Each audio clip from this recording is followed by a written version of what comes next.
Hey everyone, welcome back. Got the hiker behind me. So I've been wanting to wrap up the electric on the hiker for some time now. Just some things have gotten in the way. It's mostly done, just kind of behind on getting video of it. So that's why we're here today. So I'm almost done with all the electric I want to do. What's not done right now is I wanted to add some exterior lights. I've got some installed on the bottom, but they're not hooked up to power or a switch yet. And there might be some electric, like an outlet, like a power pole or something I want to add up top for powering some LED lights for under these awnings. But I got the big stuff all done, and that's what I want to go through today. So what we're going to do is start in the back where all this started, where all the electric comes together from the factory. We'll probably not sure we're going to go under next or go up front next.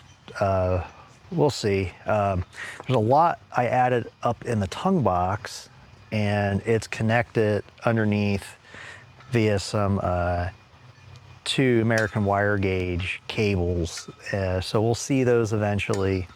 And then, there's some stuff on the outside we'll talk about really quickly. I think I've already have some video on some of this that I'll link to in this video. And then there's some electric on the inside up front we'll talk about. So, I think that's it for the intro. So let's get in the back. So we're at the back of the hiker, kind of where this all started. And let's start at the bottom with the battery. So I have a video of putting this together.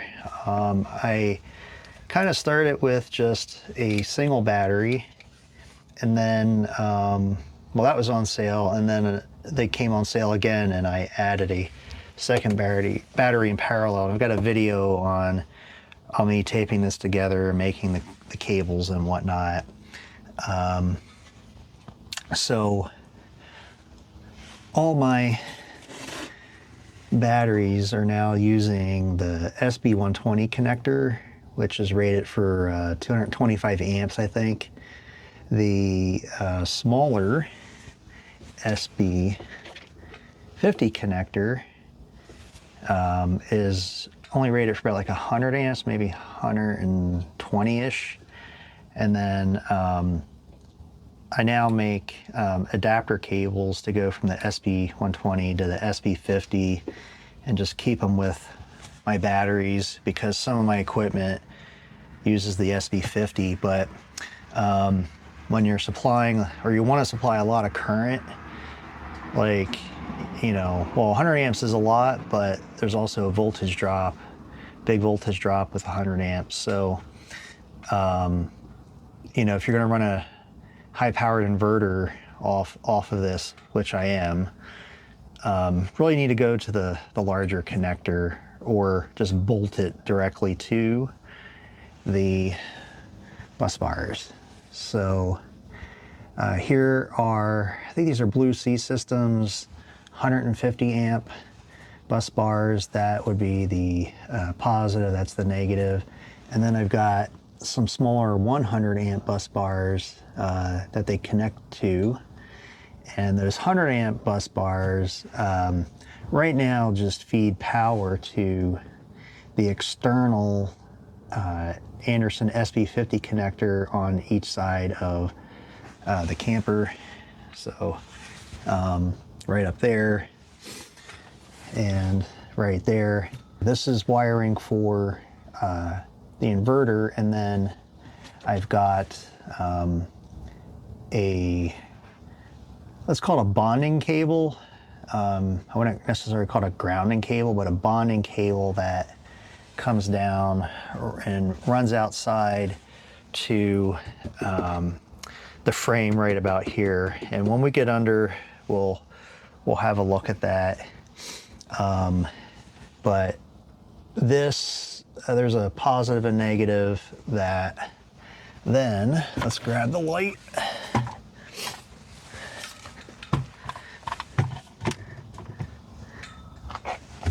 Run up to where a lot of the original factory stuff was installed. So I replaced the Chinesium fuse block with a nice Blue Sea Systems fuse block. This is a 12 circuit with a positive and negative bus.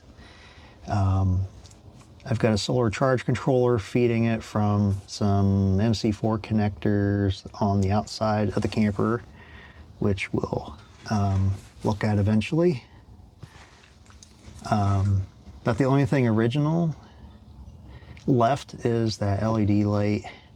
I've added a ton of accessories that we'll look at when we get around, like these USB-C power delivery chargers, these 15, 30, 45 amp Anderson power pole blocks, so I can plug some of my radio equipment.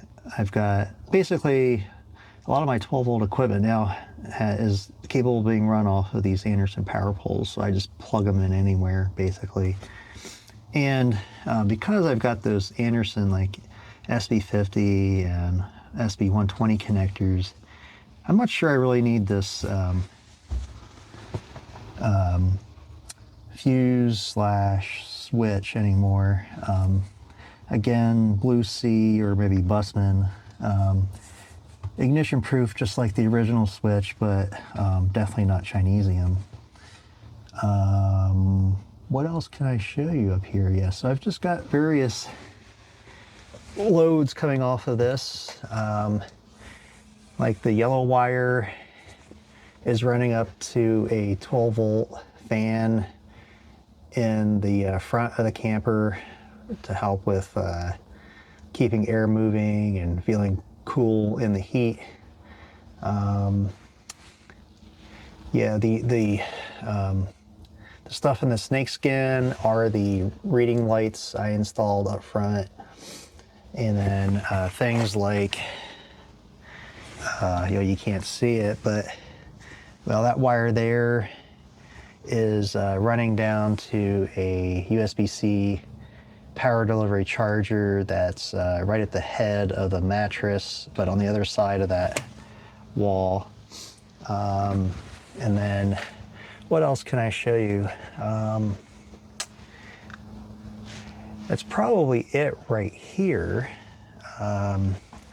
So I do want to just jump back down for a second. So these are the big 2-gauge cables right here. All right. These things run up in the corner, back corner of the trailer to,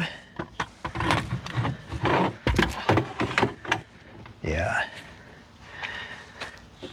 the 2000 watt inverter I installed not too long ago, and I have a video on this. I'll link to it.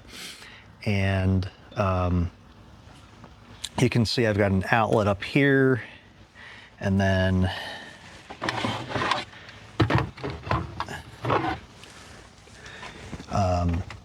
there's where everything gets bussed together. So top is positive, bottom is neutral. That's the ground. And yeah, I think I mentioned it in the inverter video, but ground goes back to the inverter, and then the inverter has ground back to chassis, but that's the ground to chassis. So it's not directly to chassis, but I wanted to make sure that all the grounds, the negative side, were on the same block. So the DC negative and the AC negative are on the same block, so same ground potential, and then that wire right there is 6 gauge, and it bonds to chassis. So Yeah, so you saw one outlet, 120 volt outlet up top. That's an external outlet on the driver's side. And then I've got an external outlet on the passenger side. So we've looked at most stuff back here. What you're seeing over here is wiring, let's call it the trailer chassis wiring. So this is all the external lights for the trailer, like brake, blinker, and in the original Hiker, it did not have hookups for reverse, but I added wire for reverse lights if I ever want to add them. I've got the white LED lights to do it, just haven't installed those. And similar over here. Oops.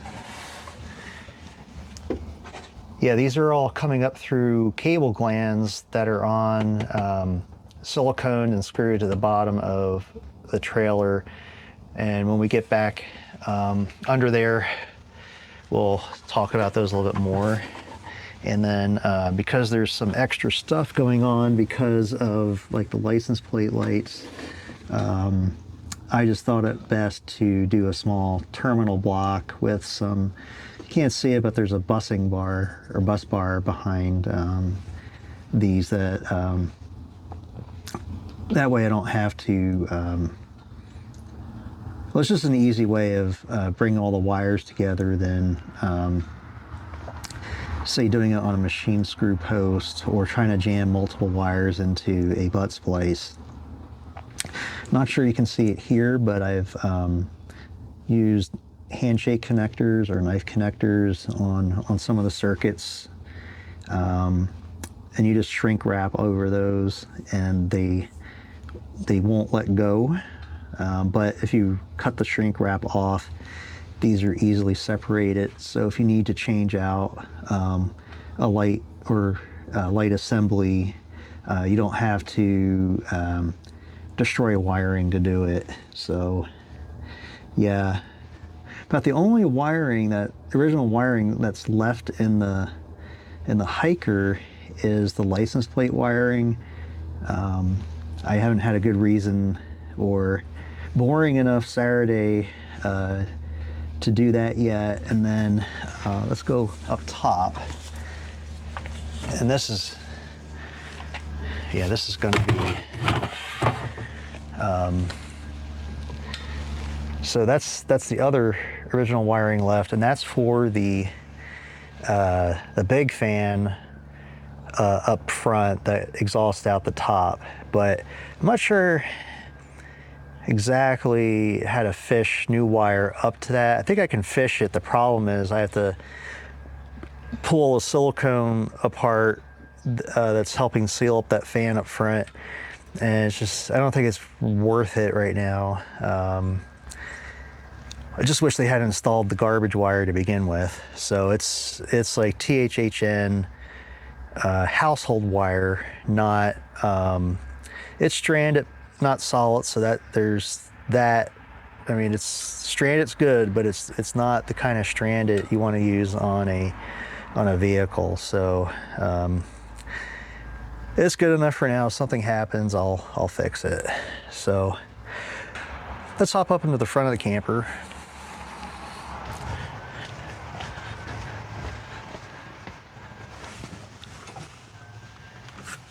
So those are the reading lights I installed, and I think I already have a video on those. This is the ring light and the fan that's still powered with some of the original electric wire. And then you can kind of see it back there. It's still the original wire. Let me see if I can get a light back there. Yeah, hold on. Yeah, all original. Yeah, so it's gonna stay for right now. what I did, so, okay, that's the back. That's where we're just at.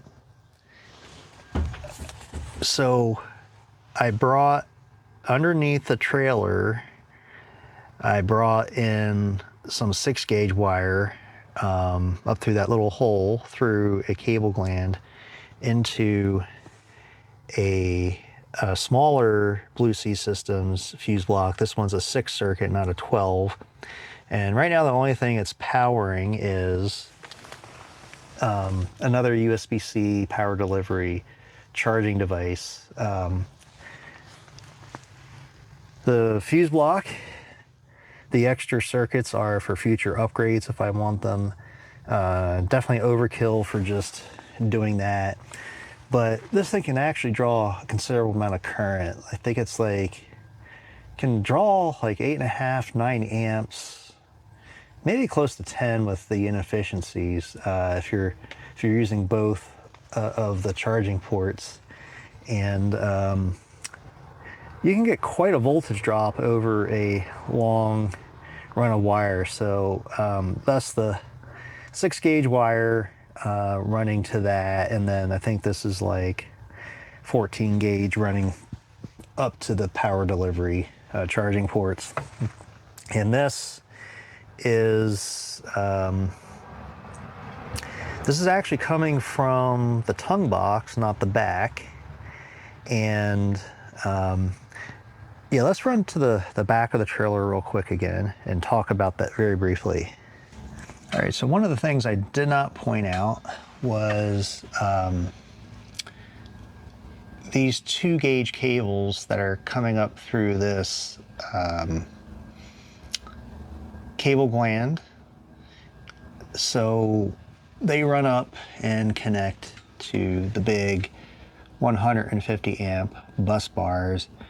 And what this allows me to do, well, they run up to the tongue box, and what this allows me to do is get considerable power up to the front of the trailer without a whole lot of voltage drop.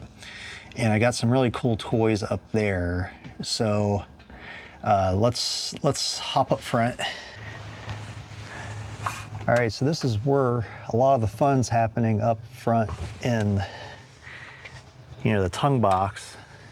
And let's talk. So this is really just some electrical junctioning. This is an old beat up like Pelican style case that I already drilled a bunch of holes in for another project, and it just gave me some really good size holes to get wires in and out. So this is where everything's junctioned together up at the front of the trailer. And this is where I got some 6-gauge cable running out to go to the fuse block at the front of the trailer.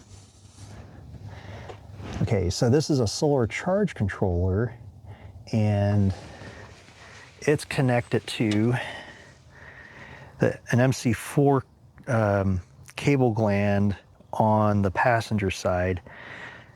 The solar charge controller for the driver's side is connected to an MC4 cable gland on the driver's side. So I want to have the ability to hook up solar both passenger and driver. And then this thing, that's a DC to DC charger. And what this allows me to do, you can see, well, we'll talk about that in a second. So I can hook up power to the trailer while it's under tow by this cable here. So I've got straps to bring it out and tie it along the tongue, and then this can tie into one coming off of the tow vehicle, so I can charge batteries under tow if I need to. And that comes in right here, All right, and right now it's connected into this cable that goes into this junction box. And what's happening is I've got some solar. I've got some solar on the roof, and it's just supplying power out to one of my battery boxes to help keep it charged. But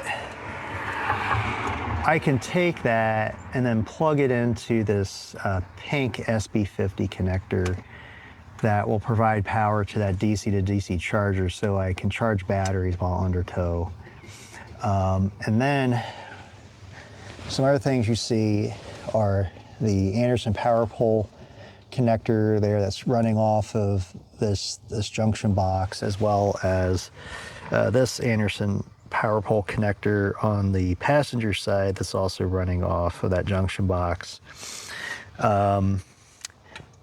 This thing right down here is electrical PVC.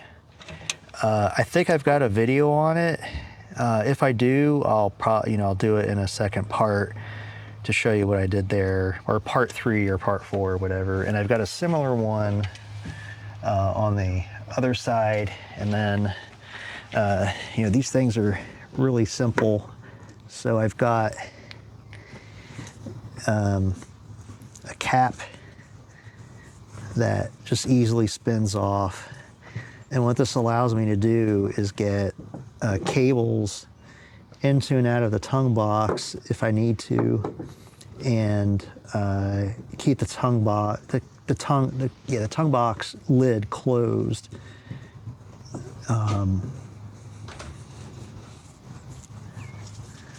Let me make sure I tighten this so I don't lose it. So, all right, let's go open that box.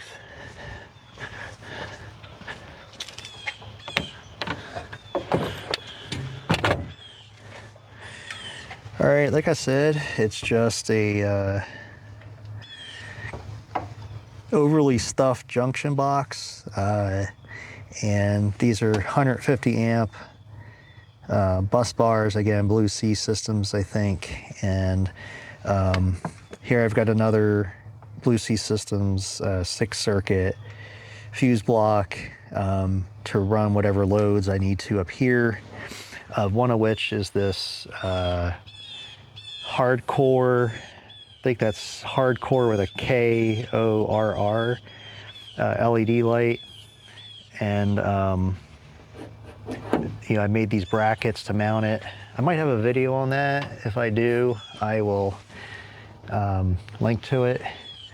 Otherwise, it's running those Anderson power pole blocks, and that's about it. But I've got room for expansion to run other loads if I need to. And then I try to keep converter cables. This is an SB120 to SB50. I think I showed you one in the back with the battery that's powering all this. I also keep an SB50 to the Anderson 1530-45 connectors, just in case as well.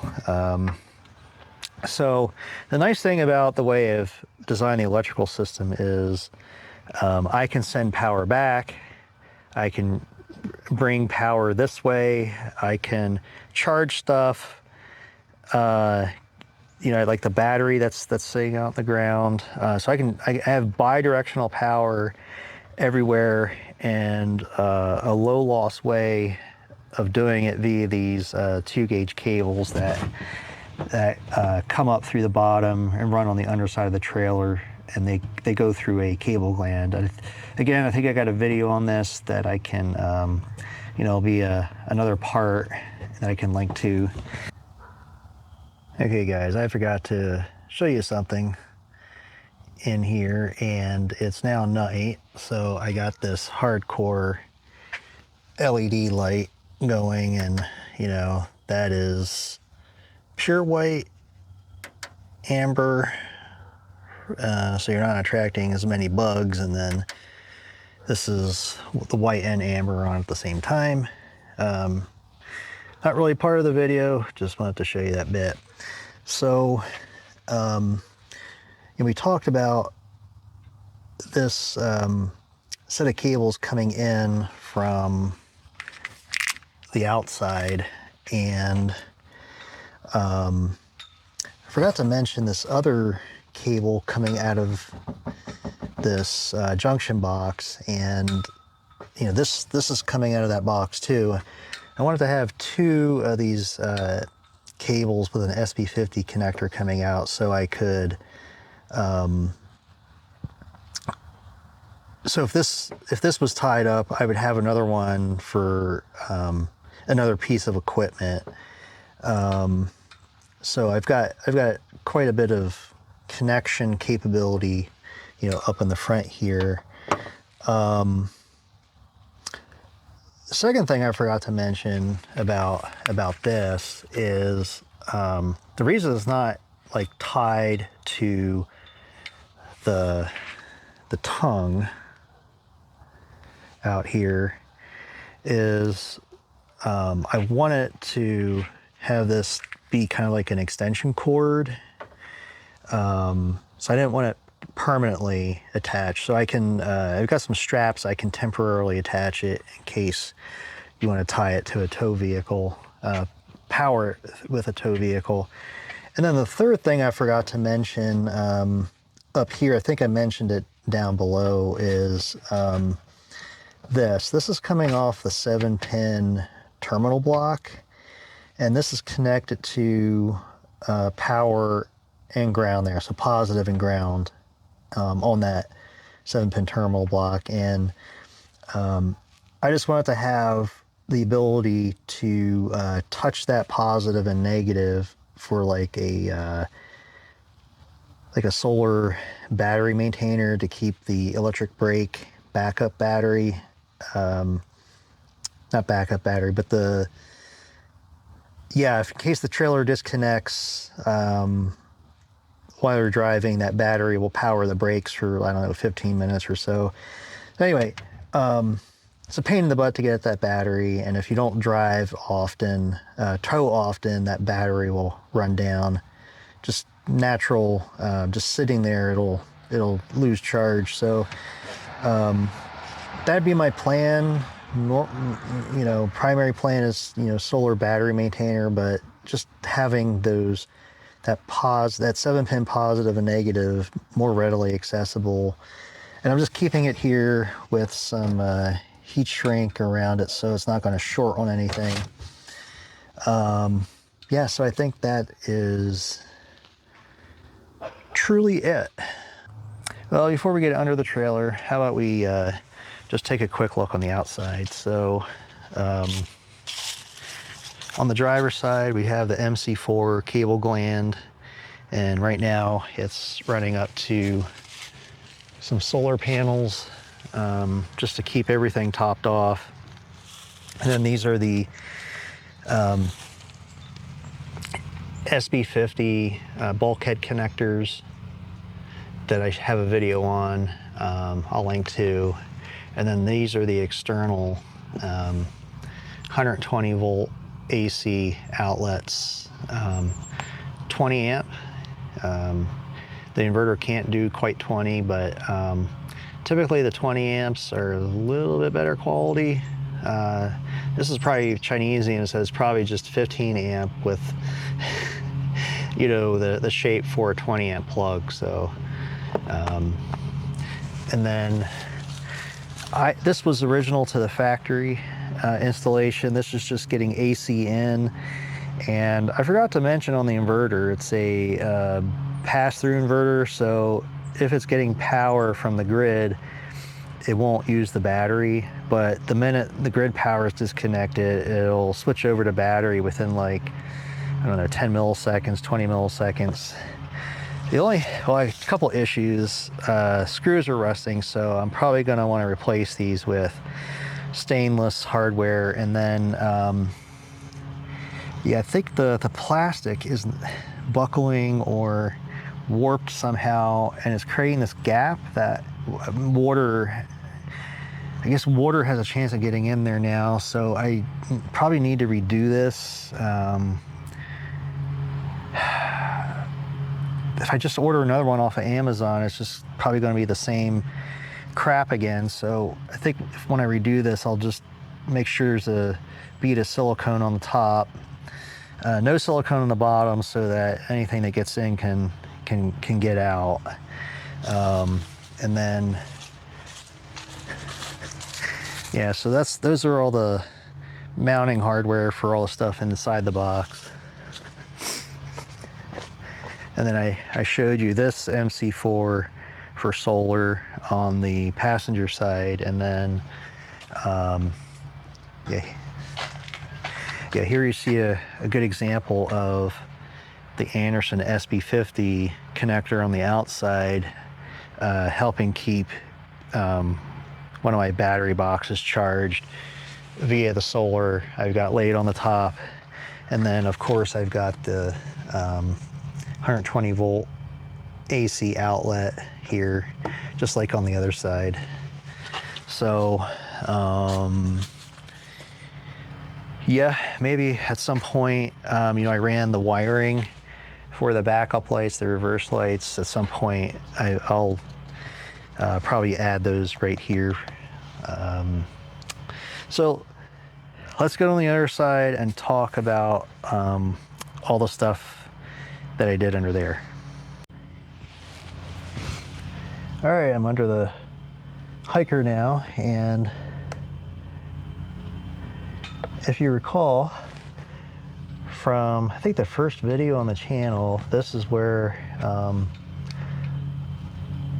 a lot of the electric upgrades started. So I think I was monkeying around in the 7-pin connector terminal block, and I wanted to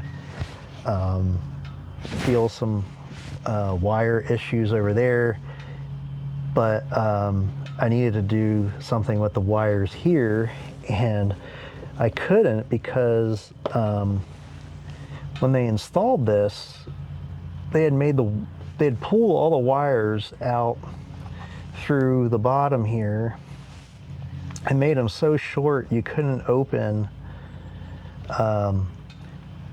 this cover and get the battery out. So eventually I ended up fixing that, and I didn't like the wires coming out of the bottom because then you get snagged on something if you're driving over brush or whatever. So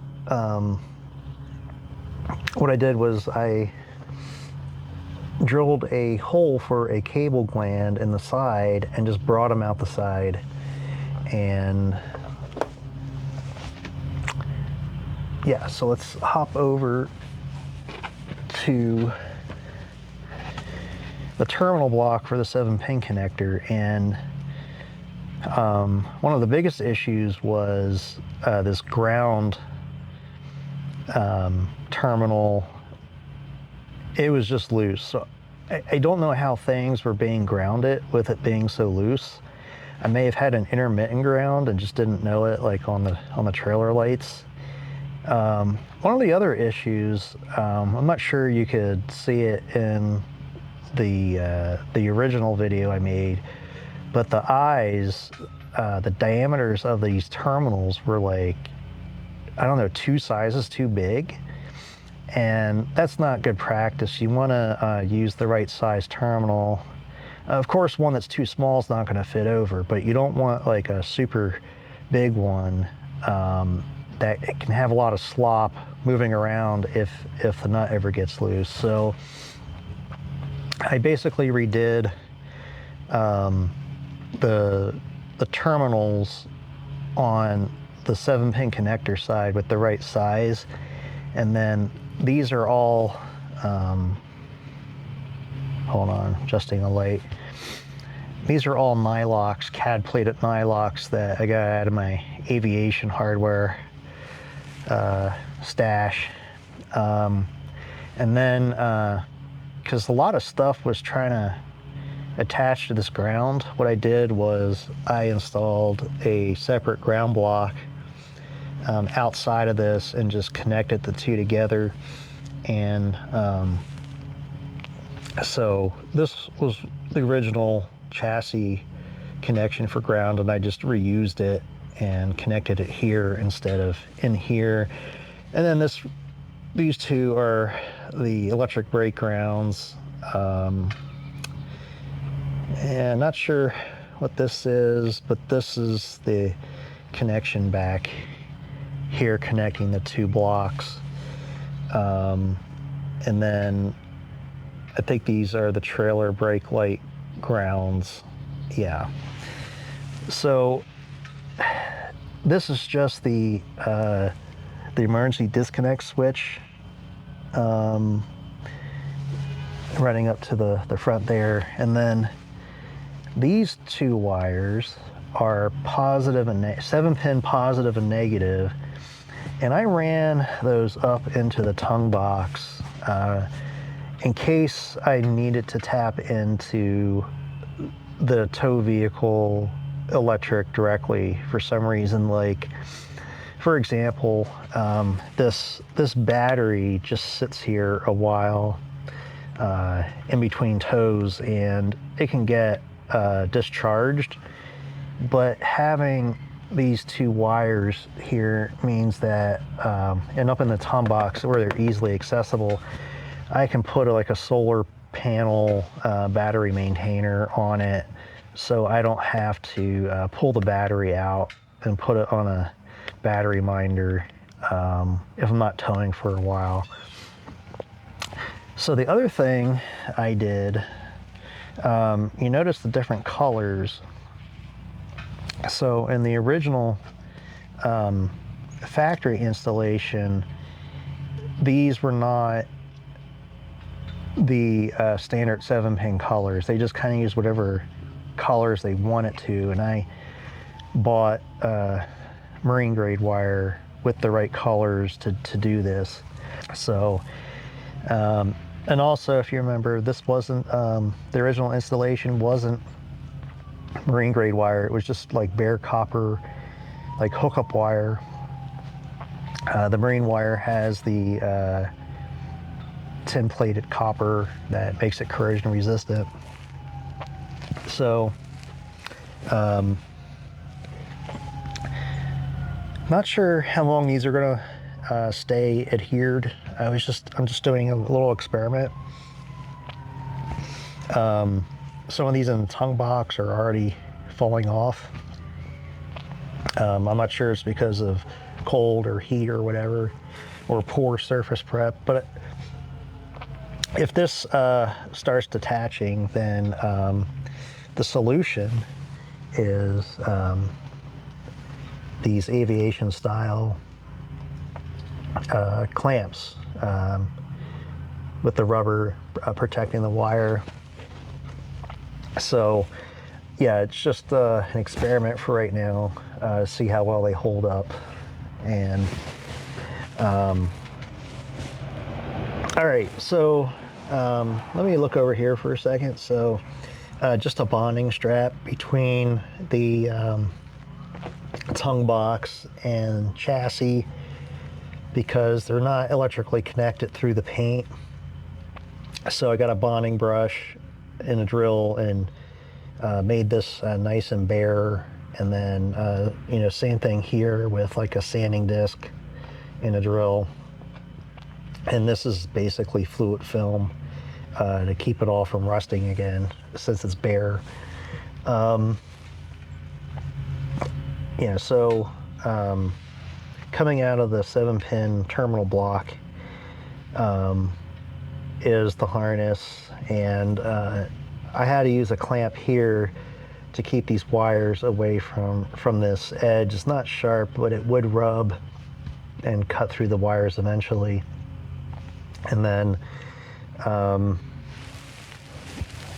yeah, so here is a bunch of that wire. This is coming from the back of the trailer, the big 2-gauge wire, and then this is the 6-gauge wire that runs over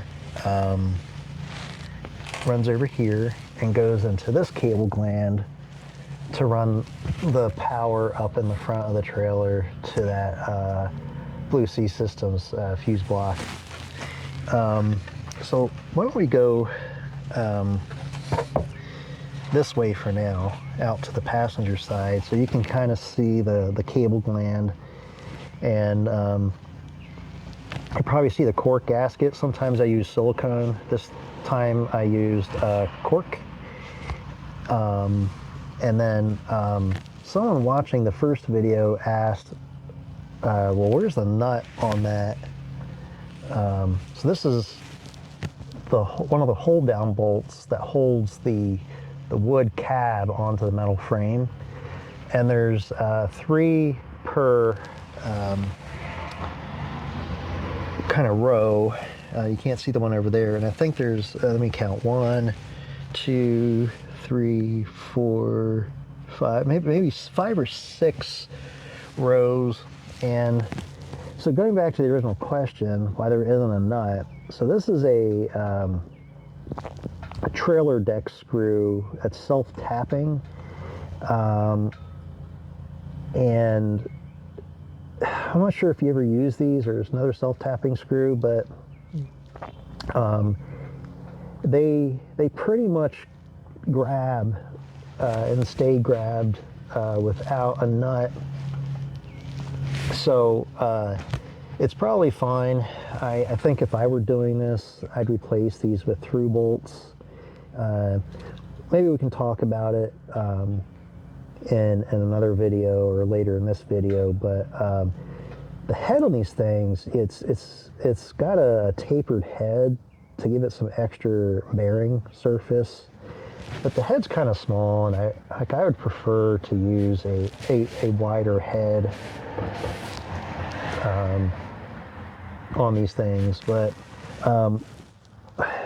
the reason that I even pointed it out in the first place for the viewer to notice was that someone had run this original harness right about here, and then whoever put the self-tapping screw in didn't realize the harness was right here, and they went through the split loom with this, and the wires weren't damaged, but vibrating, they could saw against this. And speaking of which, so I am, after this video, these are getting, I'm going to put some adhesive line heat shrink over these, and that'll keep stuff from rubbing on these threads. And then as an added measure, just in general, this will get the split loom again. I just haven't put it on so that you can see the wiring for the video. Again, more of these 3M zip tie mounts, and I don't know how long these things are going to last. I do have occasional clamps for real, to hold it in case these fail, but yeah, I don't know how long these are going to hold. They were applied with adhesion promoter, which basically, I think, dulls the shiny surface and makes the adhesive more likely to stick. But right here is one of the trailer marker lights, and I don't know if I got video of it, but inside here it's basically 3 ring terminals stuck together with a stainless steel machine screw and nut to create like a post. So one of the ring terminals is the power coming back. The second ring terminal is the power continuing to the back of the trailer, and then the third ring terminal would be power for the marker light. In the original electric, this was just all the wires were shoved into a butt connector and crimped together, which meant that if you ever had to replace the marker light for some reason, you'd have to basically snip out that butt splice, and you'd have wiring that was too short, and So this way, that won't happen. All right, let's run to the back. There's another trailer deck screw. Just one row back. All right. So the other thing I did to help keep things kind of tight and neat was using lacing cord for wiring harnesses. Again, I don't know how this is going to hold up on the outside, but we'll see. And then they just pass through like a grommet that I installed, you know, in one of these cross frames all the way back. So again, the clamp, and then you can kind of see the electric brakes. I am going to figure out a better solution than just letting these flop here. I mean, that's kind of how the original was, but I don't want to get them snagged on anything. So, and kind of like the marker lights, these are using, well, they're not using the ring terminals with a machine screw for a post. They're using a handshake or knife connectors, so that if I ever need to redo this, I'm not losing wire length. So yeah, I don't know what I'm gonna do, but I'll figure it out. And then this all runs back, and I added some extra length, a good service loop, into a cable gland that's got a spare port for future upgrades if needed. So this is on the driver's side, so very similar. On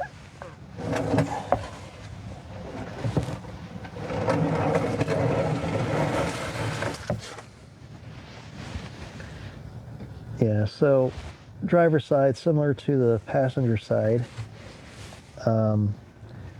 The trailer lights, and then on the second port, I bring out the bonding strap from the DC and AC electric and tie it to chassis here. And it's got a nice coat of fluid film because again, I used a bonding brush to get bare metal. It's getting metal to metal contact with the machine screw and threads, but wanted to make sure I get some metal to metal contact on the bottom face of the lug right to this as well. And then kind of similar to passenger side, this is I used the right colors like I said before. I think what red is, I forget the colors. You can look them up. And then this is where the 2-gauge wire comes out to send power to the front. This is facing forward, which means that I could get wind-driven moisture coming in this way, but I mean, these things are sealed. There's a rubber grommet in there. When you tighten this down, it squeezes that rubber grommet down on the wire. So I don't think water's getting in, but if these wires weren't so thick and hard to bend, I would have kind of run them back and then looped them to come around the front, so these were facing aft. And then I had to use larger, I think they're called 8L clamps, ADEL, because of the larger gauge wire. I used rubber grommets, not plastic ones. So I just had these rubber ones laying around. They were approximately the right fit. And then again, the electric brake wires.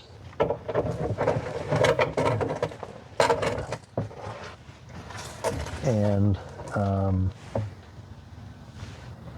yeah, just all the way to the front.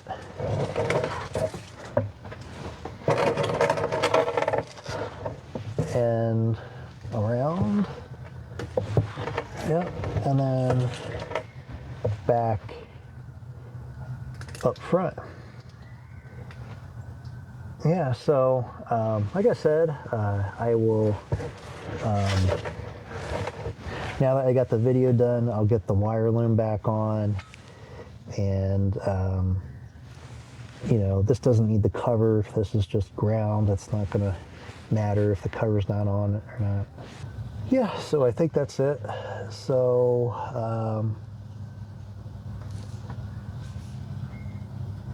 yeah, let's stop the video there. And yeah, thanks for watching. And if you got any questions, put them in the comments, and I'll try to get to them.